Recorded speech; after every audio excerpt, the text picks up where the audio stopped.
দাজ্জালের ফিতনা থেকে কিভাবে বাঁচবেন? নবী করিম সাল্লাল্লাহু আলাইহি ওয়াসাল্লাম আমাদেরকে আমল শিখিয়েছেন। নবীজি বলেছেন, দাজ্জালের ফিতনা থেকে বাঁচার জন্য আমি তোমাদেরকে আমল শিখাচ্ছি। দেখেন, দাজ্জালের ফিতনা থেকে বাঁচার জন্য আমি আপনাদেরকে 3টা আমলের কথা বলি। জুড়ে বলেন, কয়টা? এখানে এত আওয়াজ কিসের? স্বেচ্ছাসেবকরা নাই? পরিবেশ ঠিক করেন ভাই। এত আওয়াজ হলে তো মানে কথা বলা যায় না। উঠবেন না, কিন্তু একটা লোক উঠবেন না। আপনাদের কষ্ট হচ্ছে? শেষ করে দিব আমি? চলবেই। ব্যবস্থাপনা নষ্ট করবেন না, বসেন সবাই চুপচাপ, কোনো ধরনের আওয়াজ করবেন না। কয়টা আমলের কথা বলছি?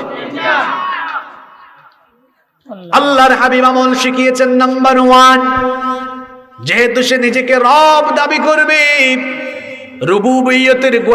রুবুবিয়তের গুণাবলীগুলো শুনে না।